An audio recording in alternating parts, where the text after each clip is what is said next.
ஒரு பெரிய ஜிக்ஸா பசில்ல கடைசி பீஸ வைக்கும்போது தான் முழு படமும் தெரியும்ல. அதே மாதிரி தான் சில விஷயங்கள். வாங்க, இன்னைக்கு அப்படி ஒரு சுவாரஸ்யமான விஷயத்த பத்தி தான் பார்க்க போறோம். நாம இப்போ ஒரு கவிதை புதிரே விடுவிக்க போறோம். அடடா, என்ன ஒரு அழகான கவிதைன்னு நீங்க முதல்ல நினைப்பீங்க. ஆனா அதுக்குள்ள ஒரு பெரிய மர்மமே ஒளிஞ்சிருக்கு. இந்த வரிகள கொஞ்சம் கவனிச்சு கேளுங்களேன். கேட்கும்போதே அதுல இருக்கிற அந்த ஓசை நயம், அந்த வார்த்தைகள் மனசுக்குள்ள ஒரு மாதிரி ஈர்க்குது இல்லையா? ஆனா இந்த அழகுக்கு பின்னாடி தான் அந்த புதிரே ஒளிஞ்சிருக்கு. அழகா இருக்கு. சரி, ஆனா இதுக்கு என்ன அர்த்தம்? அதுதான் இப்போ நம்ம முன்னாடி இருக்கிற கேள்வி. இந்த கவிதை ஒரு மர்மமான லிஸ்ட் மாதிரி இருக்கு. வாங்க, இந்த மர்மத்தை உடைக்க நாம ஒண்ணா முயற்சி பண்ணுவோம்.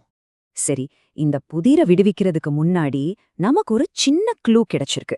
இந்த கவிதை மணிநீதி சோழனோட வஞ்சி நகரத்தை சேர்ந்த ஒரு பெண்ணோட கண்களை வர்ணிக்குது.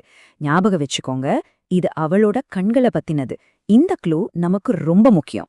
ஓகே, இப்ப நாம இந்த புதிரோட ஒவ்வொரு துண்டையும் எடுத்து பார்க்கலாமா? கவிஞர் நமக்கு கொடுத்திருக்கிற க்ளூஸ் என்னன்னு தனித்தனியா பிரிச்சு பார்ப்போம். முதல்ல பாருங்க, புறத்தன. இதுக்கு அர்த்தம் வெளியில இருக்கிறது, அதாவது ஒரு மான். அடுத்தது ஊரண, அதாவது ஊர்ல இருக்கிறது, அது ஒரு அம்ப குறிக்குது. அப்புறம் நீரண, இது சிம்பிள், தண்ணீர்ல இருக்கிறது, தாமரை. அடுத்தது மாவெண் திறத்தன, மாமரத்துல இருக்கிறது, ஒரு சின்ன மாவடு.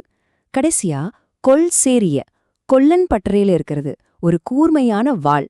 இப்ப கேள்வி என்னன்னா, சம்பந்தமே இல்லாம இந்த 5 விஷயத்தையும் கவிஞர் ஏன் வரிசைப்படுத்துறார்? மான், அம்பு, தாமரை, மாவடு, வாள், இதுக்கெல்லாம் என்னங்க சம்பந்தம்?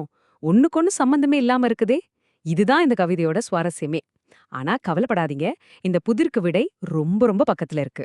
இந்த மொத்த புதிருக்கும் திறவுகோள் ஒரே ஒரு வார்த்தை தான். அதுவும் எங்க இருக்கு தெரியுமா? கவிதையோட கடைசியில ரொம்ப தந்திரமா ஒளிச்சு வைக்கப்பட்டிருக்கு. ஆமாங்க, அந்த வார்த்தை கண். இந்த ஒற்றை வார்த்தை தான் நாம பார்த்த அத்தனை துப்புகளையும் ஒன்னா கோர்க்க போற ஒரு மேஜிக் சாவி. வாங்க, அந்த மேஜிக் எப்படி நடக்குதுன்னு பாப்போம். இப்ப பாருங்க அந்த மேஜிக்க. அந்த கடைசி வார்த்தையான கண், ஐ, இதுக்கு முன்னாடி இருந்த ஒவ்வொரு வார்த்தையோடையும் சேர்த்து பாருங்க. புறத்தன கண், மான் போன்ற கண்கள். ஊரண கண், அம்பு மாதிரி கூர்மையான கண்கள். நீரண கண், தாமரை மலர் போன்ற கண்கள். மாவின் திறத்தன கண், மாவடு மாதிரி அழகான வடிவத்துல இருக்கிற கண்கள். கடைசியா கொள் சிறிய கண், வாள் மாதிரி பளபளன்னு மின்னக்கூடிய கண்கள். அடடா, அந்த ஒரு வார்த்தை மொத்த கவிதையோட அர்த்தத்தையுமே எப்படி மாத்திருச்சு பாத்தீங்களா? சரி, நாம இப்போ ரசிச்ச இந்த அற்புதமான கவிதை உத்திக்கு தமிழ் இலக்கணத்துல ஒரு அழகான பேரும் இருக்கு. இது ஒரு குறிப்பிட்ட அணிவகைய சேர்ந்தது. அதுக்கு பேருதான் கடைநிலை தீவகம். ரொம்ப சிம்பிளா சொல்லணும்னா, ஒரு பாட்டோட கடைசியில வர்ற ஒரு வார்த்தை அதுக்கு முன்னாடி இருக்கிற பல வார்த்தைகளோட தனித்தனியா போய் சேர்ந்து முழு அர்த்தத்தையும் கொடுக்கும். எவ்ளோ புத்திசாலித்தனமான ஒரு அமைப்பு பாருங்க. இந்த பேரே ரொம்ப சுவாரஸ்யமானது. தீவகம் அப்படின்னா விளக்கு. யோசிச்சு பாருங்க, ஒரு அறையில ஒரு மூலையில விளக்க வச்சா அது அந்த அறை முழுவதுக்கும் வெளிச்சம் கொடுக்கும் இல்லையா? அதே மாதிரிதான் இந்த கடைசி வார்த்தை பாட்டு முழுசுக்கும் அர்த்தங்கிற வெளிச்சத்தை கொடுக்குது. கடைநிலைங்கிறது இந்த விளக்கு பாட்டோட கடைசியில வைக்கப்பட்டிருக்குன்னு சொல்லுது. என்ன ஒரு அருமையான பேரு பாருங்க. ஓகே, இதெல்லாம் பார்த்துட்டோம். ஆனா இந்த மாதிரி கவிதை உத்திகள் ஏன் இலக்கியத்துல இவ்ளோ பவர்ஃபுல்லா இருக்கு? அதுக்கு பின்னாடி என்ன காரணம்? முதலாவதா, இது நம்மள சும்மா படிக்க விடாது. ஒரு சஸ்பென்ஸை கிரியேட் பண்ணி ஒரு டிடெக்டிவ் மாதிரி நம்மளையே யோசிக்க வைக்கும். அப்புறம் விடை தெரியும் போது, ஆஹா, இதுதான் நான் விஷயம் அப்படின்னு ஒரு திருப்தி கிடைக்கும் பாருங்க. அதுக்கு ஈடே கிடையாது.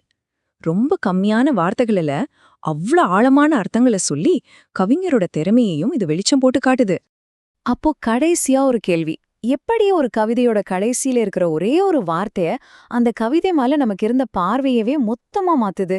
வார்த்தைகளை சரியான இடத்துல பயன்படுத்துறதுல எவ்ளோ பெரிய சக்தி இருக்கு பாத்தீங்களா?